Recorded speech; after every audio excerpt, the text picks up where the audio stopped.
Chapter 17. You shall not sacrifice to the Lord your God an ox or a sheep in which is a blemish, any defect whatever, for that is an abomination to the Lord your God.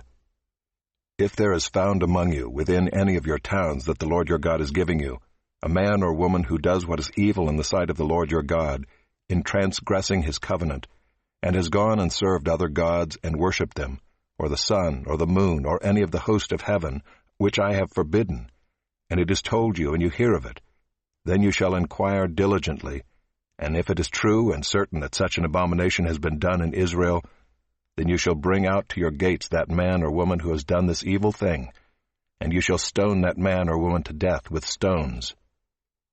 On the evidence of 2 witnesses, or of 3 witnesses, the one who is to die shall be put to death.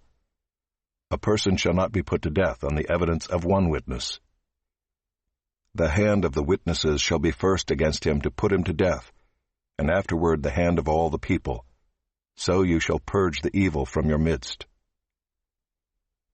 If any case arises requiring decision between one kind of homicide and another, one kind of legal right and another, or one kind of assault and another, any case within your towns that is too difficult for you, then you shall arise and go up to the place that the Lord your God will choose.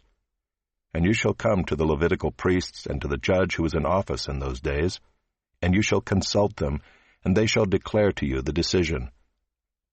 Then you shall do according to what they declare to you from that place that the Lord will choose, and you shall be careful to do according to all that they direct you, according to the instructions that they give you, and according to the decision which they pronounce to you, you shall do.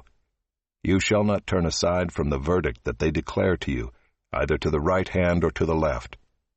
The man who acts presumptuously by not obeying the priest who stands to minister there before the Lord your God, or the judge, that man shall die.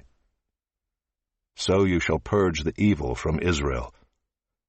And all the people shall hear and fear, and not act presumptuously again. When you come to the land that the Lord your God is giving you, and you possess it and dwell in it, and then say, I will set a king over me like all the nations that are around me. You may indeed set a king over you whom the Lord your God will choose. One from among your brothers you shall set as king over you. You may not put a foreigner over you who is not your brother. Only he must not acquire many horses for himself, or cause the people to return to Egypt in order to acquire many horses, since the Lord has said to you, You shall never return that way again. And he shall not acquire many wives for himself, lest his heart turn away, nor shall he acquire for himself excessive silver and gold.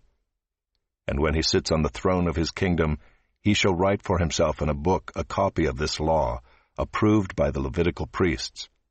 And it shall be with him, and he shall read in it all the days of his life, that he may learn to fear the Lord his God by keeping all the words of this law and these statutes and doing them, that his heart may not be lifted up above his brothers, and that he may not turn aside from the commandment, either to the right hand or to the left, so that he may continue long in his kingdom, he and his children in Israel.